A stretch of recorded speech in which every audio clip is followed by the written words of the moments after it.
sans connaître la composition de la délégation, bon, je l'ai dit que en réalité, on n'a même pas le choix. C'est-à-dire que lorsque les Africains qui nous soutiennent aujourd'hui demandent à venir pour mieux comprendre ce qui se passe au Mali, c'est même un devoir pour nous de vous accueillir à bras ouverts et le plus tôt possible. Et lorsque j'ai vu la composition de la délégation tout de suite, bon, il y a beaucoup que je ne connais pas, mais il y a au moins un que je connais. Celui qui est le dernier sur la liste, là, c'est un ancien collègue. On a été à la même période ministre du Commerce. On a fait ensemble ce qu'on appelle la bataille du coton. D'abord à Cancun, et puis à Hong Kong. D'ailleurs, quand j'étais sorti du gouvernement, il était l'un des plus étonnés. Il me dit, mais qu'est-ce qui s'est passé entre toi et Atité? Parce que Atité disait à tous les présidents que tu étais l'un de ses meilleurs ministres. Parce que c'est ce qu'Atité disait à Wade, il disait à Blaise, il disait à Tandja. Donc quand je suis sorti du gouvernement, beaucoup de mes homologues m'ont appelé d'ailleurs pour demander, mais qu'est-ce qui s'est passé entre vous? J'ai dit, bon, le président de la République, il peut se séparer d'un ministre, pas forcément parce que le ministre a démérité.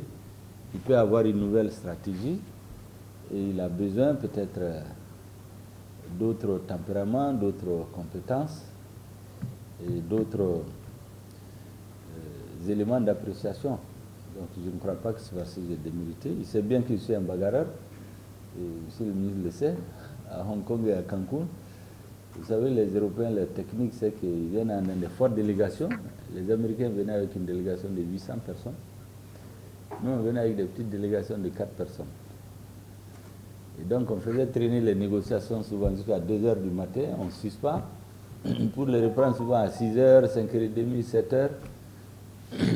La technique que j'ai trouvée, c'est que je partais avec ma brosse à dents et puis une petite serviette, donc je dors dans la salle. Parce que quand tu suspends à 2 heures, tout le monde va, moi je dormais dans la salle. Donc quand on vient reprendre les séances à 5h, 6h, je me lève, et donc rien ne m'échappait. Et on se voyait avec Diop pour faire des comptes rendus parce que chacun doit rendre compte à son président en cours de route. On a fait de très bons moments ensemble. Ça, c'est donc le côté personnel. Je suis donc ravi de le trouver dans cette délégation. De temps en temps, je lui ai envoyé pendant de la Ligue du M5 quelques vidéos des amis que j'avais au Sénégal et un peu partout, quelques vidéos pour qu'ils puissent faire une analyse plus objective de la situation dans notre pays. Je vais donc passer la parole pour l'introduction, pour savoir, comme on dit chez nous, quand vous recevez quelqu'un, ça vous lui dites quelque chose, vous lui donnez quelque chose. Et je ne veux pas faire comme un de nos anciens présidents. Il paraît que quand vous arrivez chez lui, quand vous avez 30 minutes, il parle. Des jeunes officiers qui étaient dans l'appareil sécuritaire, qui ont dit non, on ne peut pas nous utiliser contre la population encore, parce que c'était prévu de décapiter le mouvement, même avec des morts, déporter les dirigeants et puis en finir avec. Et les généraux étaient préparés pour profiter de ça pour prendre le pouvoir, qui étaient en contact avec les Occidentaux. Il y a des jeunes officiers qui sont venus du front, qui ont fait entre 16 et 18 ans sur le théâtre des opérations militaires, donc ils ne sont pas des politiques, mais qui ont vu toutes les trahisons, tous les coups bas, tous les coups de poignard que l'armée malienne a vécu depuis, ils l'ont vécu dans leur chair et leur âme. Ceux qui sont venus, ils ont mis tout le monde aux arrêts. Et quand ils l'ont fait, ils n'ont exercé la violence sur personne. Le président a été arrêté avec tout le respect dû à son rang, interné quelque part, après remis à sa résidence, il partait faire ses consultations à l'extérieur jusqu'au jour où il a été appelé à Dieu. Et c'est pour la première fois dans l'histoire, et c'est ce qui a fait le malentendu entre nous et eux au début. Vous avez un changement de régime. Ce n'est pas arrivé dans l'histoire un seul cas où un régime a changé à la suite d'une insurrection, d'un mouvement révolutionnaire coordonné, d'un coup d'État, d'une succession dynastique ou d'une élection démocratique, et que le nouveau pouvoir a été organisé pas avec les forces qui ont conduit le changement, mais avec les forces qui étaient contre. On enlève les forces du changement, on enlève les forces qui étaient contre ou celles qui n'avaient rien à voir avec pour construire le changement. C'est ce qui s'est passé au Mali après le 18 août 2020. Les jeunes officiers n'étaient pas expérimentés de la politique. Ils ne connaissent que l'image de la classe politique qui est à la base de la faille de l'État, qui est corrompue, qui est dans tous les jeux. Et donc, dès que le pouvoir a changé de main, la communauté internationale, les ambassadeurs ici, les partis de l'enseignement ont travaillé pour les éloigner du M5.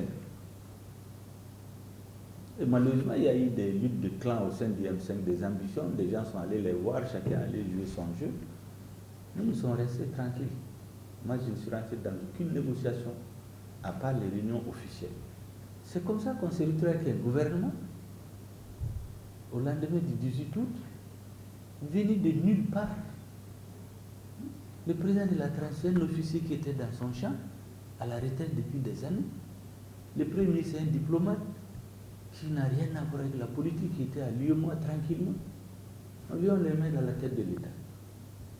Un État dirigé par un officier qui ne connaît rien de la politique. Un premier ministre qui ne connaît rien de la politique. Des jeunes officiers qui détiennent la réalité du pouvoir qui ne connaissent pas la politique. Mais ça ne peut pas marcher. Donc pendant 9 mois, on a fait du surplace. Du surplace. Quand vous les entendez faire des additions, ils ont fait 2 ans plus 5 ans. Mais pendant la première étape de la transition, aucun des problèmes autour desquels la population s'est mobilisée n'a été abordé. Et maintenant, vous pouvez noter, les revendications du peuple, il y en a 5. La première, c'est que l'étincelle qui a mis le feu aux poudres, c'est la manipulation des résultats des élections législatives d'avril 2020, mars à avril 2020. Donc pendant l'insurrection, il a été exigé que désormais, s'il y a un changement de régime, il faut que ce soit un organe unique, indépendant, qui organise les élections, pour minimiser les risques de contestation des élections. C'est la première revendication du mouvement insurrectionnel. La deuxième revendication, c'est de dire que pendant qu'on encensait le Mali, régime démocratique, régime exemplaire, nous avons 20 à 30% du budget de l'armée qui est détourné. Les militaires tombent sur le terrain, on les enterre dans les fosses communes, parce qu'il n'y a même pas d'avion de transport pour rapatrier les corps et les donner une sépulture digne de leur sacrifice. On les enterre dans les fosses communes. Il n'y a pas d'avion de transport. Or, donc, en fin 2013, lorsque le gouvernement a changé, le gouvernement de Amadou Aya Sanogo avait évalué à 400 milliards de francs CFA ce qu'il faut pour mettre en œuvre ce qu'on appelle la loi d'orientation de programmation militaire, la LOPM, 400 milliards. Le régime de Boubacar Bokar qui t'a installé a multiplié par 3, a réévalué à 1230 milliards de francs CFA pour mettre en œuvre la loi d'orientation et de programmation militaire. Le peuple a voté, même l'opposition, tout le monde a voté des 2 mains. Parce que tous les Maliens se disent, le premier besoin des Maliens, c'est la sécurité d'abord. Au bout de 7 ans, le Mali n'avait pas de vecteurs aériens. On entrait les militaires dans les fosses communes. Dans les camps militaires, les militaires n'avaient pas d'eau. Ils sont obligés de sortir pour aller dans des puits. Les terroristes pistent leur chemin pendant quelques jours. Une autre fois, ils les attrapent au puits, ils les assassinent. Ils prennent leur véhicule, le bourre d'explosifs, ils vont rentrer dans le camp, ils font exploser le camp. Les combats durent des heures. Il n'y a pas d'appui parce qu'il n'y a pas de vecteur aérien, il n'y a pas d'hélicoptère. C'est comme ça que notre armée était décimée. On massacre des villages entiers comme Ouagassogou. L'aménagement est à quelques kilomètres. Il dit que leur mission, ce n'est pas de faire la guerre, c'est de maintenir la paix. Voilà ce qu'on a vécu. Au moment de l'intervention française en 2013, il y avait 3 missions annoncées par François Hollande. La première, c'est de détruire le terrorisme. Il l'a annoncé sur tous les ans. La deuxième, c'est de restaurer l'autorité de l'État sur l'ensemble du territoire national. La troisième, appliquer les résolutions des Nations Unies. 7 ans après, le terrorisme qui était à l'extrême nord du pays s'est répandu comme une gangrène sur 80% du territoire. Échec. L'autorité de l'État à la date d'aujourd'hui, n'est pas restaurée sur l'ensemble du territoire. Une enclave a été créée par l'armée française, où des groupes défilent chaque année. Échec. Les résolutions des Nations Unies, chaque année, la France les écrit, elle l'amène, tout le monde vote. Cette année, nous avons dit non. Nous avons dit à notre ambassadeur, on ne les vote pas, parce qu'on n'a pas vu. C'est dans la salle du Conseil que notre ambassadeur découvre les résolutions des Nations Unies sur l'aménagement. Nous avons dit niet. Ça n'a pas été discuté avec nous. On ne sait pas quel contingent vient, qu'est-ce qu'ils viennent faire, où est-ce qu'ils vont être installés. Donc, les objectifs de Serval, 0 pointé, 9 ans après. Je ferme la parenthèse. Donc, le premier besoin des Maliens, c'est la lutte contre la corruption. Parce que la corruption a gangréné le cœur du système sécuritaire. Je vous donne quelques illustrations. À un moment donné, le président a annoncé aux Maliens qu'il va acheter 6 hélicoptères de combat. Tout le monde était content. Quelques mois après, on a 2 hélicoptères. À la date d'aujourd'hui, l'argent des 4 a été dissipé. Ceux qui l'ont fait, ils font partie de ceux qui disent qu'il faut faire les élections tout de suite et qui sont soutenus par la CEDEAO. Et nous les connaissons. Il n'y a que 2 hélicoptères. Les 2 mois après, ils sont tombés en panne. C'est des hélicoptères d'occasion achetés au prix du neuf. Ici, on sort l'argent pour acheter 4 avions de combat, 6 avions. In fine, on a 4. Les 2, l'argent, on ne sait pas où c'est parti. Les 4 qui sont venus, il y a des fonctions qui manquent. Vous avez des pistolets qui coûtent 1 million, 110 000 francs CFA, on les facture à 1 million. Des camions, 110 000 francs, on les facture à 1 million à l'armée malienne. Des camions de transport de carburant et d'eau qui coûtent 25 millions de francs CFA, on les facture à 250 à 300 millions. Des camions de transport de 40 millions, on les facture à 400 millions. Voilà comment le budget de l'armée est dissipé et notre armée détruite. Pendant ce moment, on ridiculise, ah oui, les soldats maliens, dès qu'on tire sur eux, ils fuient. On envoie 200 soldats au front, on met dans les papiers qu'il y a 200, en réalité, il n'y a que 150. Les 150, il y a 100 qui ont des fusils, 50 n'en ont pas. Les 100 qui en ont, dès que les combats commencent, au lieu d'avoir 3000 balles, ils ont peut-être 200. 10 minutes après le combat, qu'est-ce qu'il faut? Ils fuient, on les tue. Voilà comment on a dévalorisé l'armée malienne. Tout le monde sait que les Soudanais ont toujours été les plus vaillants, même dans ce qu'on appelle les tirailleurs sénégalais. La langue de communication, c'était le bambara. Pourquoi? Parce que quand ça chauffe, c'est eux qui montaient au front. Moi, j'ai dit aux uns aux autres ici, j'ai dit aux Français, il ne faut pas qu'ils se trompent le peuple. C'est un peuple de résistance et de résilience. Pendant la pénétration coloniale, il y a des pays qui ont été colonisés en 6 mois, 1 an. Chez nous, sur l'actuel territoire malien, entre le 22 septembre 1878 et le 20 mai 1916, le dernier résistant, Firoun Aguelin Tessar, 38 ans de lutte pour qu'ils puissent pacifier ce qu'ils appellent le Soudan. Pendant 70 ans, ils n'ont pas fait 1 mois sans qu'il y ait des insurrections. Moi, j'ai perdu des grands-parents. Certains ont été décapités, d'autres ont été déportés à Gorée. Certains ont puni leur fin, ils sont venus, ils sont morts à Gomokokura, d'autres sont retrouvés. Donc c'est un peuple de résistants que les Français connaissent. Les plus grands chefs militaires en France qui ont fait la Première et la Deuxième Guerre mondiale, ils étaient formés au Soudan. Tous. Donc on ne peut pas, sauf à avoir à la tête de l'État des hommes chez qui on a inoculé le virus du pétinisme. C'est ce qui nous était arrivé pendant 30 ans. La faillite, les gens ne croient pas, on ne peut rien sans la France. Donc, le problème du Mali, c'est que personne n'a pu manipuler les M5 RF. Ils ont tout fait pour nous opposer aux militaires. Et les militaires ont compris 9 mois après. Je vous disais donc les revendications, la lutte pour avoir des élections libres, la lutte contre la corruption qui a gangréné jusqu'à l'appareil sécuritaire, la lutte contre l'impunité. Des journalistes ont disparu, disparition forcée. Aujourd'hui, les enquêtes continuent. On a lancé des mandats d'arrêt, les présumés coupables sont cachés dans certains pays de la CEDEAO. Disparition forcée des journalistes. Pourtant, tout le monde applaudissait. Le Mali est un pays démocratique. Le peuple dit donc, deuxième revendication, la lutte contre l'impunité et la corruption si le régime change. Troisième revendication du peuple, c'est qu'on a tenté de réviser la Constitution depuis 2001. Première tentative, c'est Alpha Oumar Konaré qui l'a essayé. Échec. Il a lancé la modification, la loi votée, la campagne électorale lancée, il a fini par l'arrêter parce qu'il y avait un risque de soulèvement. ATT l'a essayé, il est tombé entre-temps. Ibeka l'a essayé en 2017, il y a un risque de soulèvement, il a abandonné. Donc il y a un besoin imminent et fort de révision de l'ordre institutionnel. Donc les réformes politiques et institutionnelles sont indispensables pour réhabiliter le processus démocratique.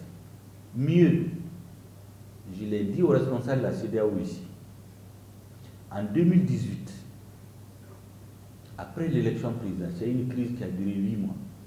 La CEDEAO a envoyé une délégation de haut niveau conduite par le ministre nigérien des Affaires étrangères. Et ils ont déposé un rapport en octobre 2018. La CEDEAO a demandé de ne plus organiser d'élections au Mali sans faire les réformes politiques indispensables. La même CEDEAO qui nous dit de ne pas les faire aujourd'hui. Le régime avait refusé, ça conduit à sa chute. Donc le peuple dit les réformes politiques et institutionnelles. Le peuple dit ensuite, il faut réarmer nos forces armées de sécurité pour avoir la sécurité. On ne peut plus continuer à assister à des massacres par centaines de Maliens alors que vous avez des forces internationales ici. Vous avez Barkhane, Takuba, G5 Sahel, EUTM, ECAP, l'armée malienne. Plus de 50 000 hommes. Tous les jours, on massacre des villages entiers. Et on nous dit que le régime qui est là, c'est un régime démocratique. Qui tue sa population, qui détourne l'argent des populations. Pendant ce temps, les gens font la fête. Ils font les avions, première classe, ils vont à Paris, ils font le week-end. Ils sont avec les ambassadeurs, ils font la belle vie. On a dit non. Troisième revendication du peuple, la lutte contre la corruption et l'impunité et les réformes politiques et institutionnelles. Et enfin, le peuple dit qu'il faut donner à l'armée les moyens pour assurer la sécurité. Et la dernière revendication, l'application de l'accord pour la paix et la réconciliation ici de procédure en veillant à éviter toute tentative de partition du Mali à moyen ou long terme. Parce qu'il y a les germes de la partition du Mali dans l'accord qui a été signé sous. Voici les revendications autour desquelles la population s'est mobilisée. Mais quand le régime a changé, aucune de ces revendications n'a été mise en œuvre. Jusqu'à mai 2021. À partir de mai 2021, je crois que les militaires se sont interrogés. Nous sommes venus arrêter la guerre civile. On a risqué nos vies. Mais on voit que le mécontentement commence dans la population. Parce que le M5 n'a pas baissé. Nous leur avons dit que aussi longtemps que les réformes autour desquelles la population s'est mobilisée, ils ne les mettent pas, nous n'allons pas baisser la garde. Malgré qu'il y a eu des divisions entre nous pour des raisons de pouvoir, comme on dit, la lutte unie, le pouvoir divise. Que les militaires se sont dit, mais écoutez, il faut qu'on change de fusil d'épaule. On s'est trompé. Et à partir de ce moment, on a décidé de les enlever. Et donc on voulait faire la jonction avec le M5 pour créer un fort mouvement pour les éjecter du pouvoir. Mais nous ne sommes pas naïfs. Après eux, ça va être notre tour. Nous avons dit non. Vous voulez qu'on entre dans un gouvernement? Nous avons dit on n'entre pas dans le gouvernement. Parce qu'on a des revendications claires qu'on a listées, on a déposées sur la table du président de la transition. On n'a arrêté personne. Aucun mandat d'arrêt n'a été arrêté. L'organe unique des élections, il n'en parlait pas. Les réformes politiques, on n'en parlait pas. On a même interviewé le premier qui dit qu'il n'y a aucun mandat d'arrêt contre qui que ce soit. Mais on va nous embarquer de quoi? On va nous donner des postes de ministre. Monsieur le ministre, vous allez faire vos affaires, voyager à l'Occident, changer de veste. Mais ce n'est pas notre combat. Ça, c'est la cause principale de cet acharnement. Et deuxièmement, ces jeunes colonels-là, comme je vous ai dit, ils ont vécu toutes les trahisons, tous les coups bas, tous les coups de poignard que l'armée malienne a subi. Ceux qui ont assisté à la partition de fait du Mali. Parce que, et je le rappelle pour ceux qui ne le savent pas, lorsque le président de la transition, en 2013, le 9 janvier, a écrit au président français pour demander l'intervention militaire pour stopper l'avancée de djihadistes sur Bamako. La lettre qui a été initiée par les Français eux-mêmes. Au passage, cette lettre-là, il n'y a aucun exemplaire au Mali, ni aux affaires étrangères, ni à la défense. C'est sur le site du Sénat français que nous pouvons retrouver ça. Cette lettre disait à l'État français d'aider le Mali en appui aérien et en renseignement. Il n'était pas prévu des militaires français au sol du Mali. Appui aérien et en renseignement. C'est les soldats maliens qui devaient libérer leur pays.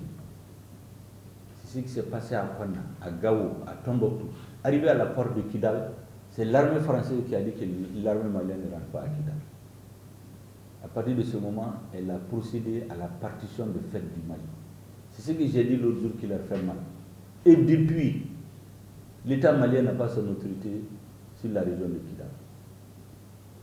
Ils ont créé une enclave où il y a d'Agali ces troupes qui ont été chassées de Konna, chassées de Kidal, ont été se réorganiser pendant 2 ans.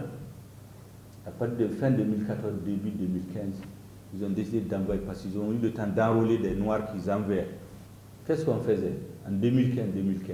Ils ciblaient les Peuls, les chefs traditionnels Peuls, les imams, ils les assassinaient.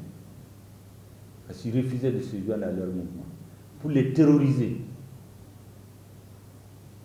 Et ils fuyaient, ils partaient, parce que dans la zone du centre, les villages, il y a les Peuls, les Dogons, ils sont bas. Et ils vont chez les Dogons, ils mettent le feu dans le village. Donc les Dogons se disent, ce sont des Peuls. C'est comme ça qu'ils ont amené la guerre. Pendant ce moment, qu'est-ce que notre gouvernement faisait? On fêtait à Bamako. Les présidents, les pays partaient en France, les gens les connaissaient, des démocrates, des gens qui ont lutté depuis 30 ans pour la démocratie. C'était le label. Mais ils sous-traitent, ils créent des milices, sous-traitent la sécurité. Voilà ce qui nous a vécu. Ces militaires-là ont vécu tout ça. Donc eux aussi, quand ils sont venus avec une forte détermination de sortir des griffes de cette communauté dite internationale. Donc ils ont décidé de faire un choix stratégique. On achète des avions en Occident. Les ministres qui sont là, le réseau qu'ils ont à la tête, détournent l'argent. Quelquefois, ils ne détournent pas, l'avion est bloqué, soit en Espagne, soit aux États-Unis. On finit de payer, on refuse de nous donner l'avion. Depuis 1 an, depuis 2 ans. Qu'est-ce qu'on fait? On va chez qui? On ne peut pas faire de pression. On est allé chez les Russes. C'est le choix que ces militaires-là ont fait. Que la France ne peut pas influencer, que les États-Unis ne peuvent pas influencer. Et qui, du reste, ont une longue tradition avec l'État malien. Depuis 1960, depuis le président Modibo Keïta, et 80% de nos officiers ont été formés en Russie. 80% de notre équipement en Russie. Qu'est-ce qu'il y a de plus normal? Mais pendant 30 ans, nos présidents n'ont pas osé aller le faire. Le président démocratiquement élu. Parce qu'il se dit, dès que je fais ça, la France va me faire tomber. Ces jeunes militaires ont dit qu'ils vont discuter avec la Russie, d'égal à égal. Et on a fait des accords militaires. Maintenant, le jeu qu'il y a, les termes, les Russes reconnaissent ça, ils ne reconnaissent pas. Nous connaissons la Légion d'honneur, ce n'est pas des mercenaires. La Légion étrangère, je me suis dit, la Légion étrangère France, ce n'est pas des mercenaires. Pourtant, ils sont en Barkhane. Vous savez qu'en 2020, le Sénat français voulait jouer à l'institution très démocratique, a invité certains pays du G5 Sahel, disant qu'est-ce que vous pensez de Barkhane? Bon, naturellement, ils pensaient qu'ils allaient les flatter. Et l'ambassadeur du Mali a eu le malheur de dire l'armée malienne, l'armée française joue un rôle très important, mais il y a des comportements de certains légionnaires qui ne font pas honneur à la grande France. Avec des tatouages, ils sont dans des boîtes de nuit, ils font du n'importe quoi. Ça ne donne pas une bonne image de la France. Devant les sénateurs qui l'ont invité, le fait d'avoir dit ça, ils ont dit qu'il faut qu'il quitte la France, que ce nègre ait osé parler comme ça. Le gouvernement qui était ici, tout de suite a mis le ministre des Affaires étrangères dans un avion pour aller demander pardon. L'avion qu'il a amené, ils ont mis l'ambassadeur pour le ramener. Le ministre a été demandé pardon et depuis, le Mali n'a pas d'ambassadeur en France. Beaucoup ne savent pas ça.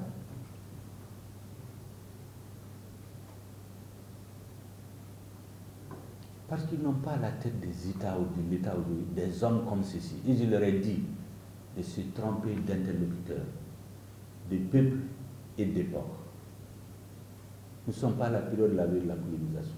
Ils n'ont pas en face d'eux des cadres qui étaient heureux de parler le français châtié, de connaître l'histoire de la France, de se faire taper sur les épaules, président démocratiquement élu. C'est le dernier de nos soucis. Et ne pas se tromper de peuple. Nous sommes un peuple de résistants. Et dans la grande histoire du Mali, plus que millénaire, je leur ai dit, de l'Empire du Ghana à l'Empire du Mali, à l'Empire Songwe, l'État est tombé chaque fois qu'il y a eu des traîtrises. Au cœur du pouvoir. Moi, je le connais. Le dernier grand empire qui est tombé le 13 mars 1581, c'est à la suite d'une trahison. Notre peuple et notre armée ont été trahis. C'est ce qui nous vaut cette humiliation aujourd'hui. C'est ce défi que l'équipe actuelle veut relever. Tout notre problème, c'est ça. Sinon, on a proposé à ces jeunes-là, hors micro, de se mettre sous la coupe de certaines puissances. Ils feront combien d'années ils veulent à la tête de l'État? Ils n'ont pas dit non, ils n'ont pas dit oui, mais ils ont continué à travailler dans le sens de l'intérêt du Mali. Nous nous sommes préparés.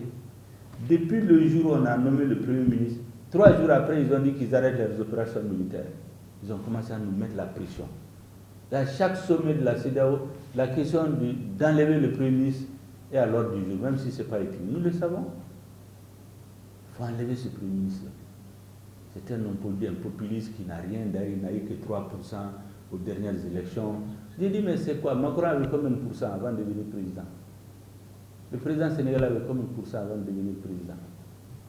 L'alternance même, c'est quoi? C'est que vous pouvez avoir 1% aujourd'hui, demain vous avez 30%. Donc ce n'est pas des arguments, mais c'est des éléments de langage pour discréditer le Premier ministre. Même dans le sommet de la CEDEAO, on le dit. Mais c'est les éléments de langage élaborés par qui on sait. Le problème, c'est ça, il faut le retenir. C'est vrai, les jeunes officiers qui sont à la tête de l'État ne sont sous la coupe de personne. Ils ne sont parrainés par aucune puissance étrangère.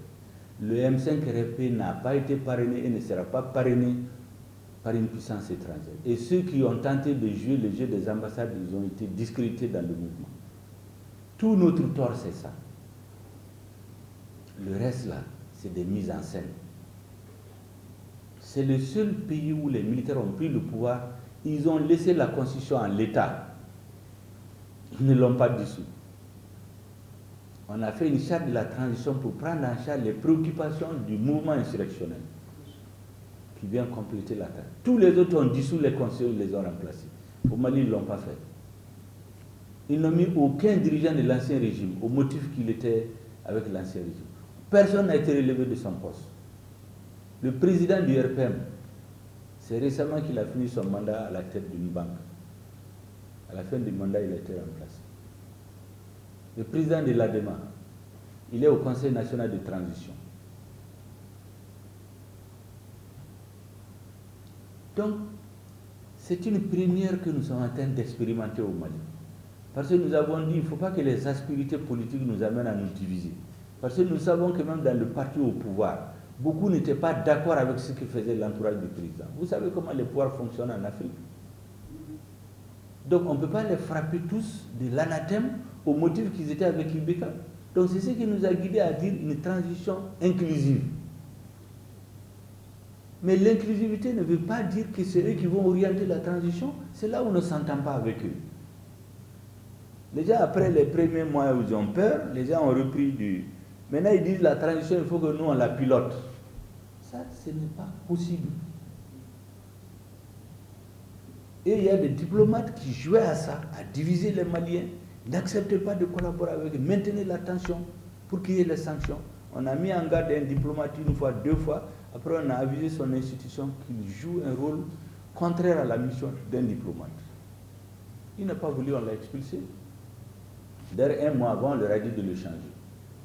Comme il faisait du sale boulot, on ne l'a pas changé. On l'a expulsé, après ils l'ont trouvé un remplaçant. Vous avez des ambassadeurs qui unissent des groupes ethniques. Si le gouvernement fait venir les Russes, il faut vous soulever. Il faut pas accepter. Parce que les Russes, quand ils viennent, tous ceux qui ont les armes, sans l'autorisation de l'État, ils les traitent comme des terroristes. Donc il faut vous soulever. Le ministre des Affaires étrangères a convoqué le dit ambassadeur et lui a dit de cesser ses activités subversives. J'ai demandé au ministre de le convoquer et de lui dire. Donc beaucoup de choses se sont accumulées. Nous avons dit simplement à tout le monde, tous ceux qui veulent travailler contre notre pays, déstabiliser le gouvernement, nous ne pouvons pas les tolérer sur notre territoire. Nous avons été très clairs avec tout le monde. Le rôle d'un ambassadeur, c'est de consolider les relations entre les pays. Une fois que vous avez cette grille de lecture, vous comprenez ce qui nous oppose à la CEDEAO. La CEDEAO veut ramener la transition aux élections. Nous avons dit de faire attention. Si ce n'était que les élections, depuis 30 ans, le Mali organise des élections. Pourtant, on a eu combien de coups d'État, combien d'insurrections. Donc ça veut dire que l'élection n'est pas la solution. L'élection est une condition de la démocratie nécessaire, mais n'est pas suffisante. Et si c'était les élections seulement qui réglaient, ils ont fait 20 ans d'élections en Afghanistan pour installer des régimes dits démocratiquement élus. Ça servait à quoi? Quand vous avez un régime corrompu, frauduleux, qui tue sa population et qui truque les élections, mais ce n'est pas la démocratie. Le nombre de personnes sur lesquelles on a tiré pour les tuer pendant les processus dits démocratiques, les militaires sont venus, aucun sang n'a coulé au Mali. Le sang qui a coulé, c'est avant leur arrivée, avec le régime dit démocratique, que les Français et les autres soutenaient. Donc c'est ça le problème. Maintenant, qu'est-ce qu'ils ont fait? Ils ont utilisé les leviers de la CEDEAO. Vous savez, la CEDEAO, tellement les gens ne respectent pas les règles. Quand il y a eu le changement de régime le 18 août, à 7h30, 8h, à 10h déjà, le président de la commission de la CEDEAO fait un communiqué pour suspendre le Mali. Mais ce n'est pas le rôle d'un président de commission. C'est le rôle de la conférence des chefs d'État. Un président de commission. J'ai dit qu'il faut qu'il aille apprendre ses leçons. Les chefs d'État se réunissent, ils prennent des mesures de fermeture des frontières. Ça n'existe dans aucun acte de la CEDEAO, la fermeture des frontières. On utilise la Banque centrale. Le traité de la Banque centrale, l'article 4, interdit expressement à tout gouvernement, à toute institution de donner des ordres à la Banque centrale de notre État. Vous avez la Convention des Nations Unies sur les pays sans littoral, ratifiée par le Mali en 1966 et puis en 1982. Donc tous les instruments juridiques internationaux, on les viole. Avec un objectif, parce qu'ils ont des règles dans le pays qui disent dès qu'il y a l'embargo, ils vont être déstabilisés. Et ils vont tomber dans la semaine. La fin justifie les moyens. Quand il y aura un nouveau pouvoir, bon, tout ça, ce n'est pas un problème. Et deuxièmement, quand le 10 juin, sans nous aviser, le président français dit qu'ils arrêtent les opérations militaires entre eux et le Mali, au motif spécieux que le gouvernement veut discuter avec les djihadistes, les terroristes, que le gouvernement malien entend discuter avec les terroristes. À cause de ça, ils arrêtent les opérations militaires. Nous avons dit que dans ces mouvements dits terroristes, il y a des citoyens qui ont été embrigadés par la force, c'était à cause des injustices, d'autres par l'appât du gain. Ils n'ont aucune considération idéologique.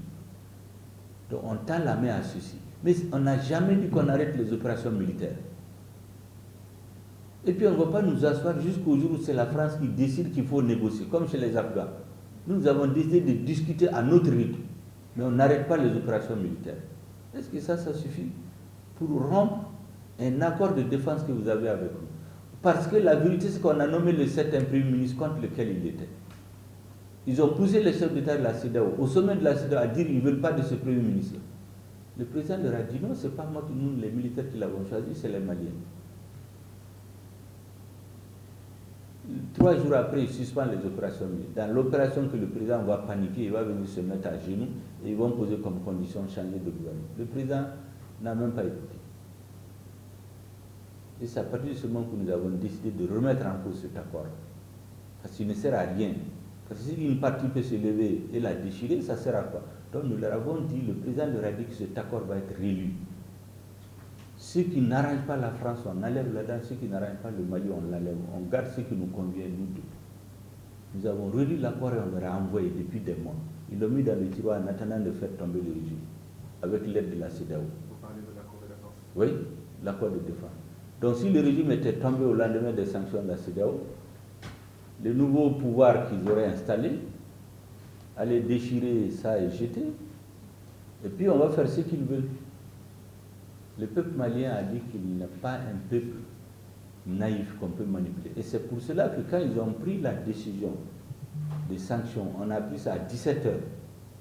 Le président a convoqué une réunion restreinte autour de lui. Nous avons fait un communiqué publié à 23 h. Le lendemain, il a convoqué un conseil des ministres extraordinaire, à l'issue desquels on a appelé le peuple à la mobilisation populaire.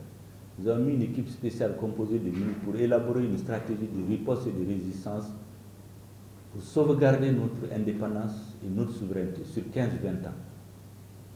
Nous l'avons élaboré en 5 jours, on l'a validé en Conseil spécial de défense nationale le vendredi 14 janvier. Et c'est ce 14 que le peuple est sorti.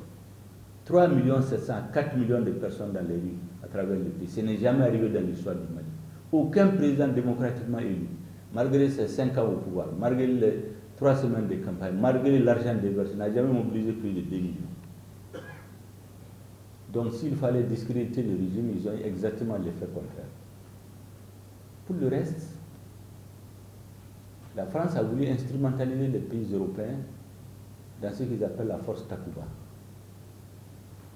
Pour la force Takuba, vous savez, quand elle a été créée, elle n'a pas de base légale. Et c'est Macron au sorti d'un sommet de l'OTAN, où je crois qu'il a été interrogé. C'est là où il est sorti pour convoquer de façon désinvolte et insultante les chefs d'État, pour aller signer pour dire qu'ils sont d'accord. Et c'est sur cette base que notre président a écrit à certains pays pour leur dire de venir. Mais dans la même lettre du président, c'est écrit: quand vous devez venir, vous devez, après avoir un accord bilatéral spécifique avec le Mali sur les conditions d'engagement de vos forces.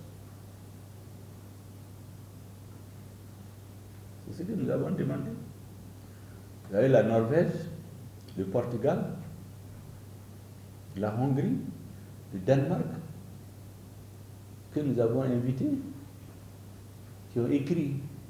Donc pendant qu'on était en train d'étudier leur dossier pour donner l'autorisation, signer des accords d'engagement, les Français prennent les Danois sur le dos, ils les amènent.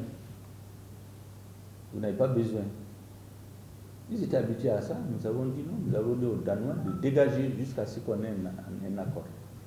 Si les Portugais, les Hongrois ont attendu, il faut qu'ils attendent. Ils sont sortis pour dire qu'ils ne quittent pas. Le lendemain, on a fait un communiqué précis pour leur dire qu'on les donne 24 heures pour quitter notre territoire. Ils ont fini par partir. Et c'est ce qui a déstabilisé les Français, qui se font passer pour les propriétaires, les parrains du Mali au niveau de l'Union européenne pour aller créer une fausse solidarité.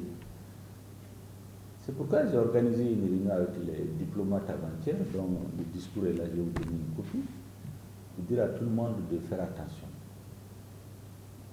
Nous avons simplement une équipe de patriotes à la tête de l'État qui ont décidé de prendre leurs responsabilités. Et nous avons lancé de larges offensives militaires depuis le 28 décembre jusqu'à aujourd'hui. Nous avons éliminé plus de terroristes que pendant les 30 dernières années. Nous avons détruit plus de bases terroristes que pendant les 10 dernières années de lutte de la communauté internationale. Nous avons attrapé des terroristes de toute nationalité. Ils sont avec nous. Ils sont en train de parler à la gendarmerie. Les pays de la CEDEAO, ils ont des cellules dormantes chez eux. C'est nous qui avons les informations maintenant. C'est ce qu'il y a chez eux. Pendant ce moment, on va nous déstabiliser. Si aujourd'hui on libère les frontières, le Sénégal, la Côte d'Ivoire, dans 3 semaines, ils seront envoyés par les terroristes. Le Mali est une digue. Malheureusement, ils ne comprennent pas. Le nombre de terroristes qu'on a éliminés, ceux qu'on a pris, qui sont en train de parler, les cellules dormantes qu'il y a dans les pays de la CEDEAO, c'est nous qui avons les renseignements aujourd'hui. Eux, ils ne les ont pas. Ils attendent juste qu'on tue quelques-uns de leurs gardes et RFI annonce au monde. Takuba est venu ici depuis 3 ans. C'est hier qu'on nous dit qu'ils ont fait une opération avec l'armée malienne où ils ont tué 30 terroristes. C'est hier qu'ils nous disent ça. Depuis 3 ans, il n'y avait rien. C'est au lendemain de la mise en garde que nous avons faite, où nous avons dit qu'ils ne servaient à rien. Maintenant, si les gens veulent travailler, nous ne sommes contre personne. Mais on ne peut pas traiter le problème du Mali par procuration. Nous l'avons dit à tous les pays. Nous ne sommes pas une sous-préfecture de la France. Notre président est un chef d'État. Il ne reçoit pas d'ordre du président de la France. C'est son partenaire, ils peuvent s'asseoir pour discuter. C'est tout ce que nous avons demandé. Donc, ce qui nous oppose à la CEDEAO, c'est que la CEDEAO veut ramener toute la transition à une élection, un processus sinon électoraliste. Nous nous disons non, si la transition ne règle pas les questions qui ont été à la base du soulèvement, les gens vont dire après la transition, c'est comme avant la transition. Nous ne sommes pas d'accord avec la CEDEAO. Et nous avons dit qu'il faut que les Maliens qui vivent la terreur dans leur âme, ils viennent se parler. Même les zones où il y avait les terroristes, les populations ont participé aux assises nationales. Sauf là où on est venu par les armes, les sorties de la salle, à Kidal et à Minaka. Les gens sont venus, ils ont parlé. Ils ont dit qu'ils veulent un gouvernement qui mette de l'ordre, qui ramène la sécurité. Et dans leurs estimations, c'est entre 6 mois et 10 ans. C'est ce qui a été dit aux assises. Mais comme c'est une majorité, c'est dégagé pour 5 ans, on a retenu 5 ans. Et les dirigeants de la CEDEAO avaient demandé au président Goïta de leur donner un calendrier, quel qu'il soit, avant le 31 décembre, pour ne pas donner l'impression de les défier. Sinon, nous leur avons écrit pour dire que c'est le 31 janvier qu'on viendra avec un calendrier mûrement réfléchi, pesé ou sous-pesé. Ils ont mis la pression. Ils ont dit envoyez n'importe quel calendrier pourvu qu'il y ait une base de discussion. Donc quand les assises sont terminées le 30 à 18h, je suis monté avec le président dans son bureau, avec nos collaborateurs. On a travaillé jusqu'à 1h pour sortir le calendrier, la résolution que le peuple a pris les 5 ans, comment repartir le temps pour être sûr. La défense nous dit c'est à telle période que je pense que je peux conquérir militairement le territoire. L'administration qui aura les services sociaux de base, la santé, donc on calcule tout ça, on est sorti sur 5 ans. On a fini à 1h. Le matin, on a délégué une équipe qui allait remettre au président de la CEDEAO. Donc nous nous attendions à ce qu'ils viennent pour nous pour discuter. Mais comme l'objectif c'était de faire tomber le régime, parce que la France avait déjà annoncé, parce que vous aurez remarqué, ça vous pouvez le noter, avant chaque sommet de la CEDEAO, c'est un ministre français qui sort, qui dit la CEDEAO tiendra un sommet à telle date, il y aura des sanctions, et après l'Union européenne se tiendra à telle date, on va entraîner les sanctions. Donc ils avaient tout annoncé avant. Donc au lieu de venir vers nous, la CEDEAO organise une fuite, et on commence les calculs. Un gouvernement qui a déjà fait 2 ans, plus 5 ans, ça fait 7 ans, ça c'est du quoi? C'est pas de la démocratie. Donc celui qui n'est pas au courant du processus interne peut croire effectivement. Mais de tous les pays où il y a eu les changements anticonstitutionnels, le Mali est le seul qui a donné au moins un calendrier, même si c'est 5 ans. Personne d'autre n'a donné. C'est le seul pays où on n'a pas dissous la Constitution. Ils ont organisé cette campagne-là contre nous. On est resté de mal. Finalement, ils ont leur envoyé spécial est venu. Le président lui a dit, mais écoutez, on vous envoie un document pour discussion, vous l'amenez à la place publique. Ça veut dire quoi ça? Il a reconnu effectivement que ce n'était pas la bonne méthode. Le président nous a mis la pression, il dit, Éric, voyez vos délais. Il faut qu'on sorte de cette confrontation avec la CEDEAO, parce qu'il y a un mélange des genres. Nous savons qui est derrière. Sortons de ça avec nos frères pour que celui qui est derrière tout ça, on lui fasse face directement. On a recalculé les dates, on a serré, on est arrivé à 4 ans. Et on a laissé une marge de discussion encore. On leur envoie ça. Nous savons que le médiateur leur a dit de ne pas prendre ces sanctions. Parce qu'en quittant ici, il a vu 2 choses. Des hommes déterminés, qu'on ne peut pas intimider, qui ont leur peuple avec eux, mais qui sont souples. Parce que comme j'ai l'habitude de dire à certains, la souplesse c'est le signe de vie. Tout ce qui est raide là, c'est la mort. Je fais un peu le philosophe souvent en disant même l'enfant, plus il est jeune, plus il est malléable, il peut prendre l'orteil de son pied pour le mettre dans la bouche tellement il est souple. Mais plus il tend vers la mort, plus il devient rigide. Donc nous, on est souple. Au lieu de cela, sanction. Avec l'agenda, on sait des hommes politiques qu'ils ont contactés ici, qui ont commencé à dire, sortez, dans une semaine, ils vont tomber. Ils ont eu l'effet contraire. Chacun d'entre eux se cherche dans son pays aujourd'hui. Parce qu'ils ont eu l'effet contraire et les peuples ne sont pas d'accord. Tous les peuples de la CEDEAO ne sont pas d'accord. Plus les impacts économiques. Nous avions en 2002, 90% de nos importations passaient par le port d'Abidjan. 10% passaient, 8% par Dakar et puis les autres. J'étais dans le gouvernement, on a fait un choix stratégique de ne plus jamais dépendre d'un ou deux pays parce que la France peut les influencer. On a diversifié, on a fait la route qui sort sur la Mauritanie. On a fait le pont qui sort vers le nord pour faire des centaines de kilomètres pour sortir sur Niamey, pour qu'en cas de besoin aller vers le Nigeria, le Bénin, le Togo. On a fait la route sur le Burkina. On a reparti pour des raisons stratégiques. Aujourd'hui, on a 60% de nos importations qui viennent de Dakar. S'il y avait un minimum de considération des intérêts stratégiques de ce pays, mais les gens réfléchissent ici. Et c'est ce que j'ai dit aux diplomates français. Ceux qui sont à la tête du pays, là, ils ont un coefficient intellectuel largement au-dessus de la moyenne, contrairement à ce qu'ils croient. Nous analysons tout. Aujourd'hui, nous avons fait des choix stratégiques. On ne va plus jamais dépendre d'un seul pays. On est en train de refaire la route avec la Guinée, avec la Mauritanie. Qui perd, in fine, ce n'est pas le Mali. Ce sont ces ports d'attache-là qui vont perdre une clientèle pour toujours. Pour quelle fin? Pour un combat qui n'en vaut pas la peine, faire tomber un régime? Est-ce que ça, c'est la lutte des Africains? Et c'est là que j'ai dit aux Africains de faire attention. Nous sommes un peuple de mémoire.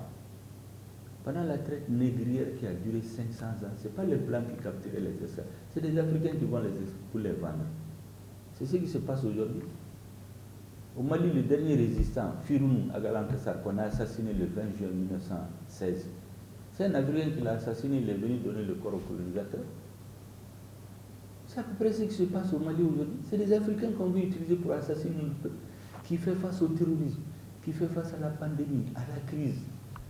Est-ce que vous savez qu'avec les offensives militaires depuis plus d'un mois, sur 350 000 réfugiés qu'on avait internés, 50 000 sont déjà retournés chez eux, volontairement. En conseil des ministres, à l'autre semaine, ils ont fait un point, 15 000 personnes sont retournées chez eux. Il y a des villages qui étaient sous embargo des terroristes depuis 2 ans. Ils viennent d'être libérés la semaine passée. Farabougou, Maribougou, un peu partout. Toutes les grandes routes qui étaient infréquentes, les gens vont dans les foires maintenant. Partout. Au lieu de nous féliciter, nous appuyer, c'est pendant ce moment qu'on veut nous assommer. Pour le compte de qui on sait qu'il y a un agenda qui est différent de celui du Mali. Et je vais terminer par 2 choses que vous verrez dans les livres, parce que moi j'écris. Parmi les hommes politiques là, moi j'analyse, je lis, j'écris. Il y a une brochure que je vais vous donner. Vous verrez une citation de Pierre Mesmer là-dedans. Au lendemain des indépendances, j'ai ses mémoires. Il dit qu'au lendemain des indépendances, ils ont pris soin de mettre à la tête des États ceux qui demandaient l'indépendance avec le moins d'intransigeance, après avoir éliminé politiquement et militairement tout ce qui exigeait l'indépendance avec intransigeance. C'est ce que le Macron veut appliquer. Ça ne passera pas au Mali. Et grâce à l'aide des peuples africains, ça ne passera pas. Et votre aide, ça ne passera pas. La deuxième chose, je vous ai dit ici que c'est la France, les autorités françaises, qui ont violé la lettre que le gouvernement malien leur a écrite, en créant une enclave au nord, où les terroristes se sont organisés pendant 2 ans pour revenir envahir le reste du pays. Mais quand Serval s'est transformé en Barkhane, comme je l'ai dit, à l'insu du peuple malien, le commandant de Barkhane a fait le tour des troupes ici. Arrivé à Faya-Largeau, la grande base, il a fait le tour. Voici ce qu'il a dit aux soldats. Il dit, nous étions venus ici à 100 ans. On est reparti à 60 ans. On est revenu maintenant pour 100 ans. C'est le journaliste Laurent Larcher qui l'accompagne, qui l'a mis. Comme j'ai lu tout sur ça, je l'ai mis dans mon livre. C'est ça le fond.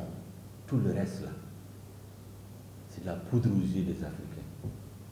Ils ont à la tête du Mali des hommes qui lisent, qui comprennent les jeux, des officiers qui ont vécu tout sur le terrain. Toutes les trahisons, tous les coups bas de là, tous les doubles jeux.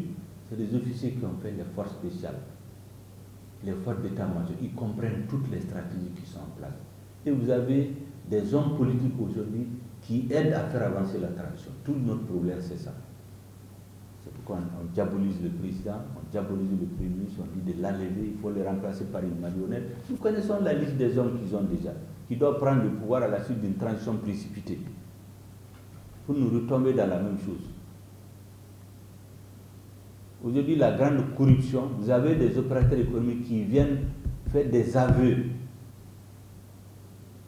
Comme on leur a dit de surfacturer les marchés, 10, 15 fois plus, les chiffres que je vous ai donnés, c'est des chiffres concrets.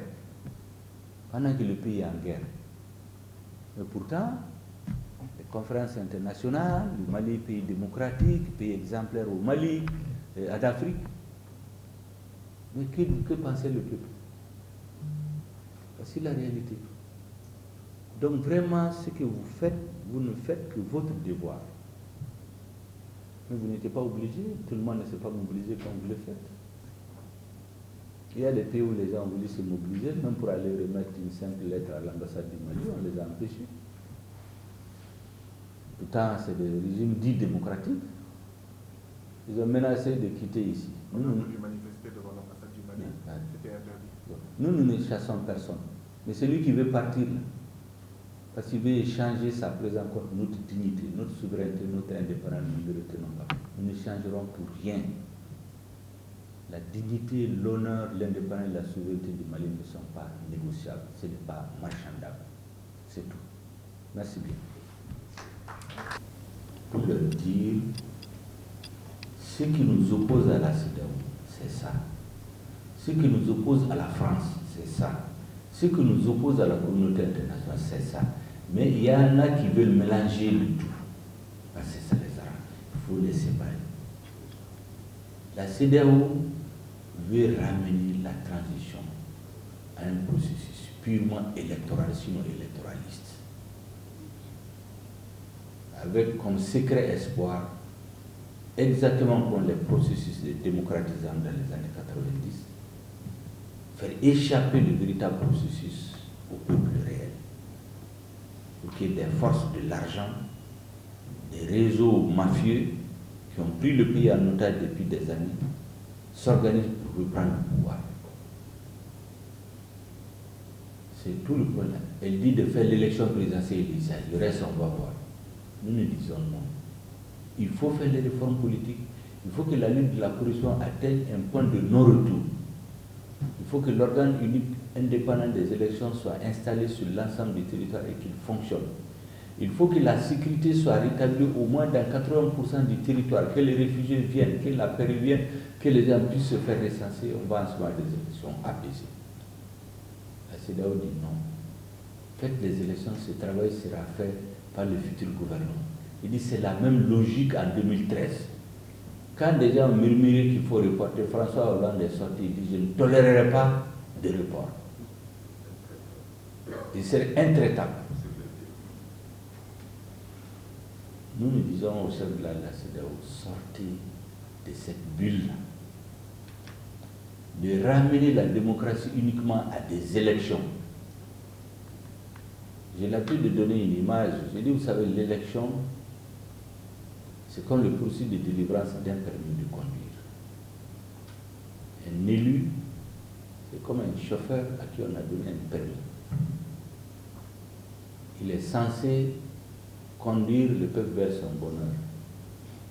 Le chauffeur est censé conduire ceux qui sont dans sa voiture à bon port.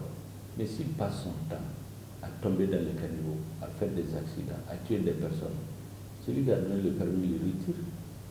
Dans le cas d'espèce, c'est le peuple. Donc, ramener tout aux élections ne résout pas. Le Mali n'a fait que des élections depuis 30 ans. 92, 97, 2002, 2016, 2007, 2013, 2018. Ça fait 7 élections. Avec au bout 3 coups d'État reconnus, près de 4 tentatives de coup d'État. Parce que même ce régime, il voulait le renverser en septembre. Il y a des gens qui attendaient. On a la liste des membres de leur gouvernement qui devaient remplacer cette équipe-là. Et maintenant, ils sont dans la même logique. Deuxièmement, vous entendez l'Union européenne dire que les assises nationales n'ont pas été inclusives. C'est la première fois dans l'histoire du Mali. Vous avez au total 90 000 personnes qui ont pris la parole parce que tout est archivé depuis la base au sommet. Tous les partis dits grands, dont quelques dirigeants à Bamako ont eu la parole sur les médias internationaux pour dire qu'ils ne sont pas d'accord. Leur structure de base, les députés, les présidents de conseil, les maires ont présidé eux-mêmes des séances. Et ils ont dit à leur directeur ici, direction, vous parlez à Bamako, mais chez moi, on ne peut pas faire d'élection. Il n'y a aucun des dirigeants de ce qu'on appelle les grands partis qui peut aller dans sa localité faire un meeting. Aucun d'entre eux. Mais dans les médias, on les donne un RFI, France 24, ils parlent. Mais il ne peut pas aller chez eux. En 2020, on a trompé ce mec-là, le gouvernement lui a dit on va assurer sa sécurité. Il a on l'a enlevé, vous connaissez la suite. La situation s'est empirée. Donc on ne peut pas faire les élections. En réalité, il demande quelque chose qui n'est pas faisable, juste pour maintenir la pression, obtenir la chute du régime.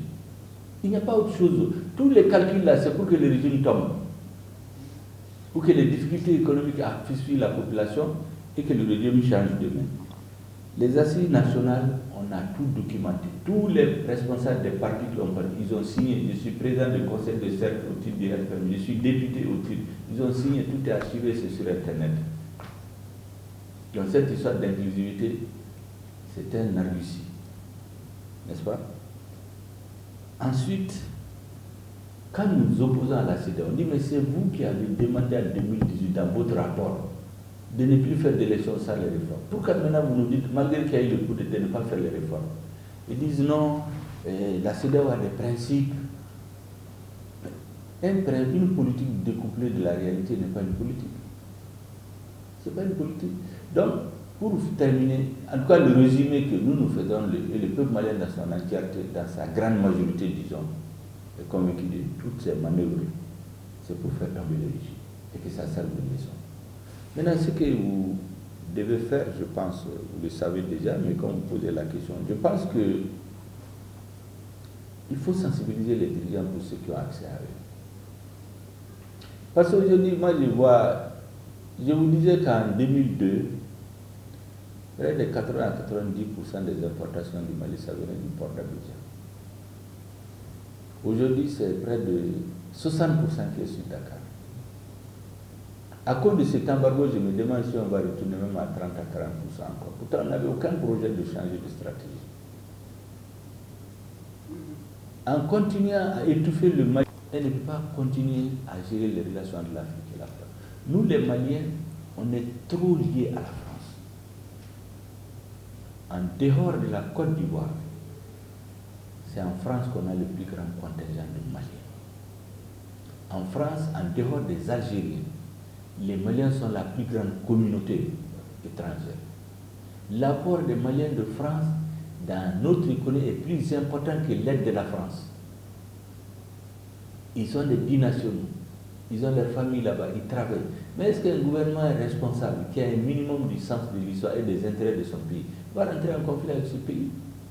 Mais pas du tout. Le principe du champ, le M5 a été porté par des Maliens en France. Parce que la diaspora a beaucoup pesé dans la lutte pour le changement.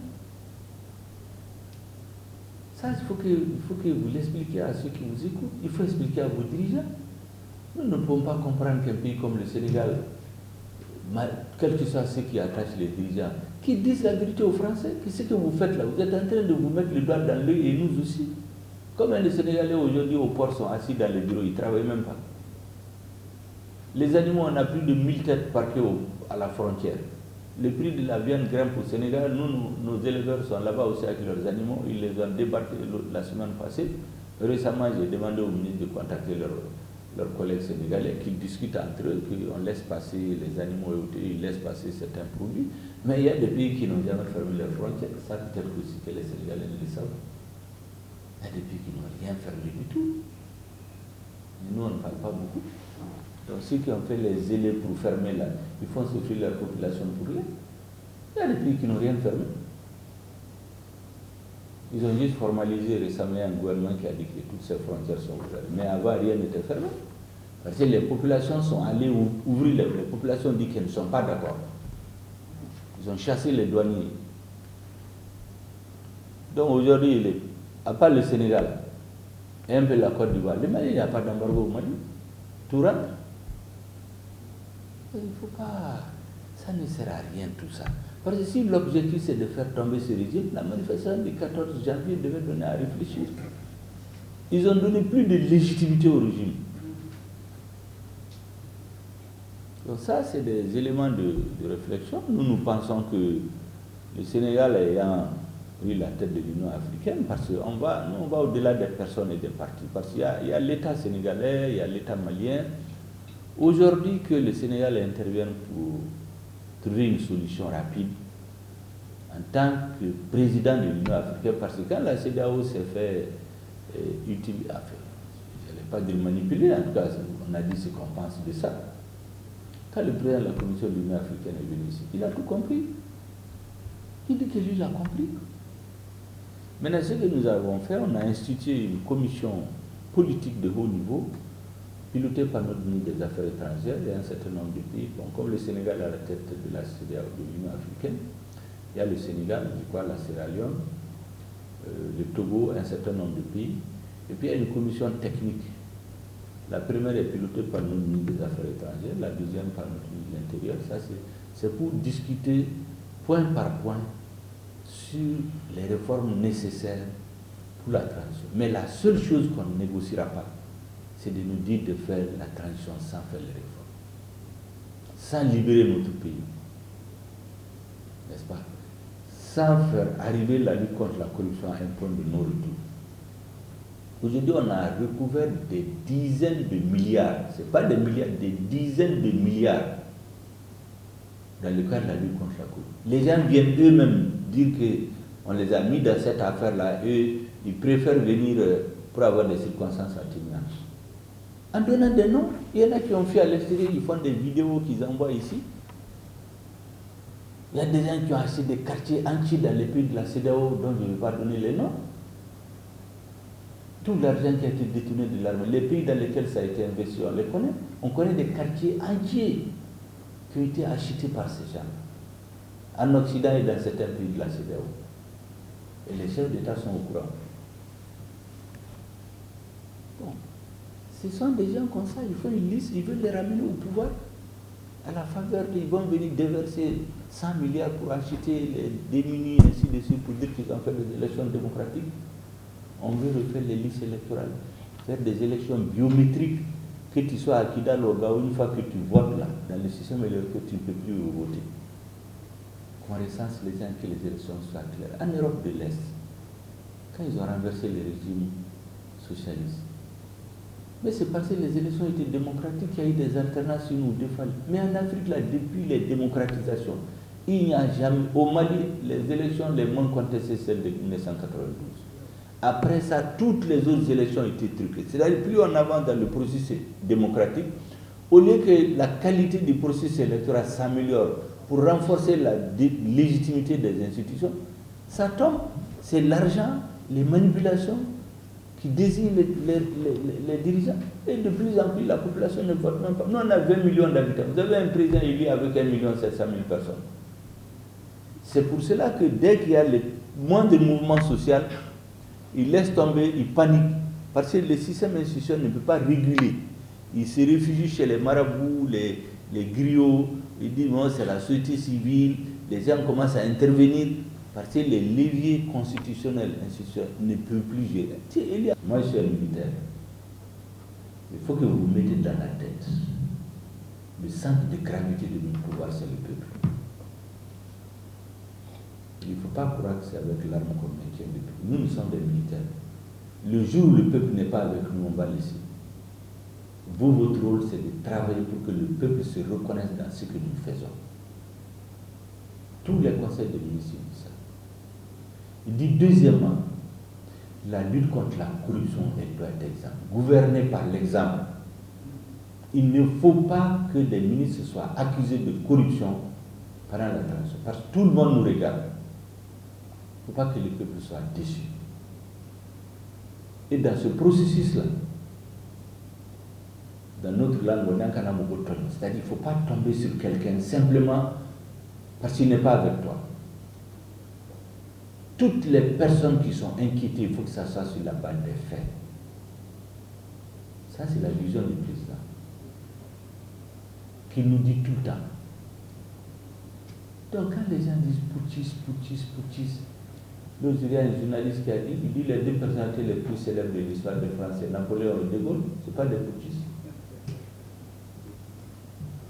De même que les civils n'ont pas le monopole de la démocratie, les militaires n'ont pas le monopole de la dictature. Moi, je suis sûr que les présidents dits démocratiquement élus, le nombre de personnes qu'ils ont tuées pour maintenir le pouvoir, les deuxièmes, les troisièmes mandats, les militaires n'en ont pas tué autant. Autant on dit que c'est la démocratie, autant la vie de ces gens qu'on tue dans les quartiers populaires, c'est des citoyens aussi. Leur vie n'est pas moins chère que les intellectuels qui perdent la vie dans la lutte politique. Vraiment, voilà un peu notre vision, et je sais que ceux devant qui on a développé, c'est des intellectuels de haut niveau, des grands hommes politiques, des personnalités, peut-être qui sont plus érudits que nous à la matière. Devant certains, on est des élèves. C'est pour le CNT. Le CNT, pour les pays de la CEDEAO, la levée de ces sanctions. Mais après ces sanctions-là, ça ne sera plus jamais comme avant. Pour nous, c'est une nouvelle page qui s'écrit à partir du changement au Mali. À force de nous pousser, de nous défendre, je pense que ça a amené l'énergie, comme on dit, l'énergie du désespoir qu'on a sorti finalement a fini par jaillir sur tous les Africains. Et aujourd'hui, on est conscient qu'en réalité, on a une responsabilité. Ce n'est pas de la grandiloquence. On est conscient qu'aujourd'hui, l'espoir de beaucoup d'Africains, et tous les gens regardent le Mali. Si le Mali s'en sort, il y a beaucoup de choses qui ne seront plus comme avant. Il y a des débats qui vont s'imposer à partir du Mali. C'est ça que je voulais vous dire. On n'a rien exclu.